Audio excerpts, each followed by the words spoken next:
Hi friends, இன்றைக்கி தக்காளி sambar, Salem famous தக்காளி சாம்பார் எங்கள் வீட்டில் நான் எப்படி செய்வேங்கிறத உங்களோட ஷேர் பண்ணிக்கிறேன்.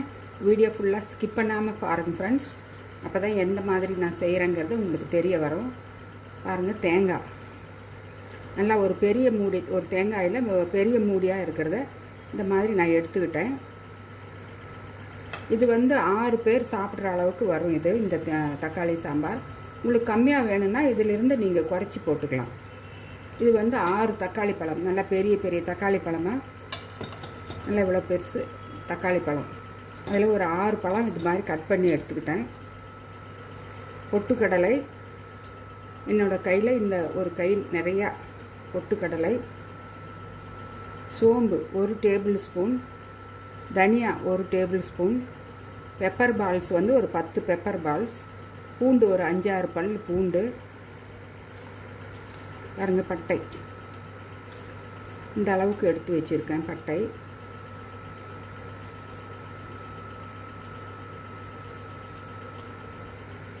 இது லவங்கம். லவங்கம் பாருங்கள், இதில் ஒரு 8 லவங்கம் எடுத்து வச்சுருக்கேன். இதெல்லாம் மிக்சியில் போட்டு நல்லா பவுட்ரு பண்ணிவிட்டு அப்புறம் தேங்காயை போட்டு கொஞ்சம் திப்பி திப்பியாக அரைச்சிக்கலாம். உங்களுக்கு காமிக்கிறேன். அந்த பொட்டுக்கடலை, தனியா, சோம்பு அதெல்லாம் பட்டை எல்லாமே எடுத்து தட்டில் எடுத்து வச்ச எல்லா இன்க்ரீடியன்ஸும் போட்டு இது மாதிரி நல்லா பவுட்ரு பண்ணிக்கிட்டேன். அப்புறம் இந்த தேங்காவில் இது மாதிரி பிளாக்காக அடிப்பக்கம் இருக்குது பார்த்தீங்களா, அதெல்லாம் ரிமூவ் பண்ணாதீங்க. அதுலேயும் ஒரு மருத்துவ குணம் இருக்குது. அதனால் அதை ரிமூவ் பண்ணாமல் நீங்கள் போட்டு யூஸ் பண்ணுங்கள் சமையலுக்கு. அதை பற்றி நான் உங்களுக்கு நெக்ஸ்ட் வீடியோவில் சொல்கிறேன்.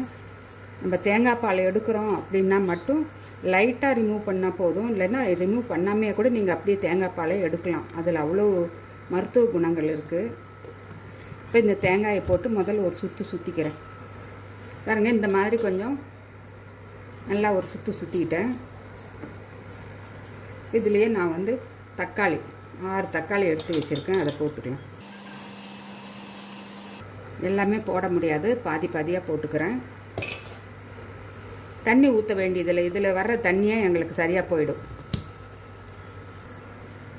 இந்த அளவு ஆட்டியாச்சு. இப்போ மீதி இருக்கிற தக்காளியும் போட்டுக்கலாம்.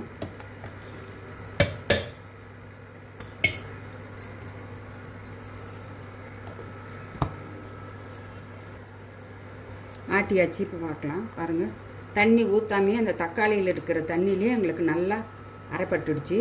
கொஞ்சம் திப்பியாக லைட்டாக கொஞ்சம் திப்பியாக தான் இருக்கணும். ரொம்ப நைஸாக ஃபைன் பேஸ்ட்டாக அரைக்க வேண்டியதில்லை. இப்போ இது நான் எப்படி தாளிக்கிறேன்னு உங்களுக்கு காமிக்கிறேன். ஒரு கடாய் வச்சுருக்கேன். அதில் நல்லெண்ணெய் ஊற்றிக்கிறேன். நல்லெண்ணெயில் செய்கிறது நல்லா டேஸ்ட்டாக இருக்கும். நல்லெண்ணெய் 1 டேபிள் ஸ்பூன் அளவுக்கு ஊற்றிருக்கேன். எண்ணெய் நல்லா சூடாக இருக்குது. கடுகு 1 டீஸ்பூன். பாருங்கள், சின்ன வெங்காயம் நல்லா ஒரு 2 கைப்பிடி அளவுக்கு, ஒரு 1/4 கிலோ வெங்காயம் நல்லா இது மாதிரி கட் பண்ணி வச்சுக்கிட்டேன். வெங்காயம் போட்ட வரைக்குமே டேஸ்ட்டாக இருக்கும். கருவேப்பிலை,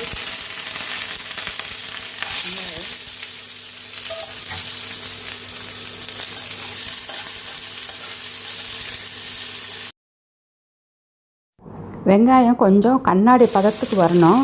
இப்போ வெங்காயம் நல்லா வதங்கிடுச்சு பாருங்கள். இப்போ நான் இந்த அரைச்சி வச்சதை கொஞ்சம் தண்ணி ஊற்றி கலந்துக்கிட்டேன்.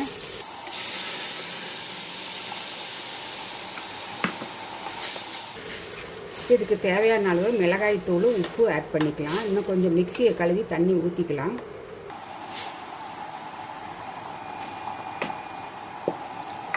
நல்லா 2-3 கிளாஸ் அளவுக்கு தண்ணி ஊற்றிக்கலாம். நான் உங்களுக்கு கன்சிஸ்டன்சி காமிக்கிறேன். தண்ணியெல்லாம் ஊற்றின அப்புறம் எந்த அளவுக்கு எங்களுக்கு திக்னஸ் இருக்கணும்னு சொல்லி. பாருங்கள், இப்போ நல்லா தண்ணியெல்லாம் கலந்து ஊற்றியாச்சு. தேவையான அளவு தண்ணி ஊற்றிட்டேன். இப்படி தான் இருக்குங்க. இப்போ இதில் தான் நான் உப்பும் மிளகாய்த்தூளும் ஆட் பண்ணி மூடி வச்சுக்க போகிறேன். 1 டேபிள் ஸ்பூன் அளவுக்கு மிளகாய்த்தூள். காரம் உங்கள் பிரியம்தான். நீங்கள் இன்னும் கூட ஒரு 1/2 ஸ்பூன் வேணும்னா போட்டுக்கலாம். எங்களுக்கு இந்த காரமே கரெக்டாக இருக்கும். 1 டேபிள் ஸ்பூன் போட்டது. 1 டேபிள் ஸ்பூன் உப்பு. இதுக்கு கொஞ்சம் கொத்தமல்லி தழை ஆட் பண்ணிக்கலாம். இதை மூடி வச்சு இதோட சாம்பாரோட பச்சை வாசனையெல்லாம் போனதும் ஸ்டவ் ஆஃப் பண்ணிடலாம். தேங்காயெல்லாம் போட்டதுனால ரொம்ப நேரம் கொதிக்க வைக்கக்கூடாது. அது நிமிஷமாக ரெடி ஆகிடும். நான் காமிக்கிறேன் உங்களுக்கு. வெள்ளையாக இருக்கிறதெல்லாம் போனதும் நம்ம ஸ்டவ் ஆஃப் பண்ணிடலாம். அவ்வளோதாங்க, சாம்பார் ரெடி ஆகிடும். இப்போ ஓப்பன் பண்ணி பார்த்துடலாம். ரெடியாக இருக்கும். கரெக்டாக 8 நிமிஷம் கொதிக்க வச்சுருக்கேன். நீங்கள் டைம் வேணால் கூட செட் பண்ணிக்கலாம், செய்கிற குவான்டிட்டியை பொறுத்து. நான் வந்து இந்த அளவுக்கு செய்கிறது ஒரு 5-6 பேர் சாப்பிட்லாம். நீங்கள் இதை விட கம்மியாக செஞ்சிங்கன்னா 5 நிமிஷம் கொதிக்க வச்சாலே போதும். பாருங்கள், சூப்பராக ரெடி ஆகிடுச்சு.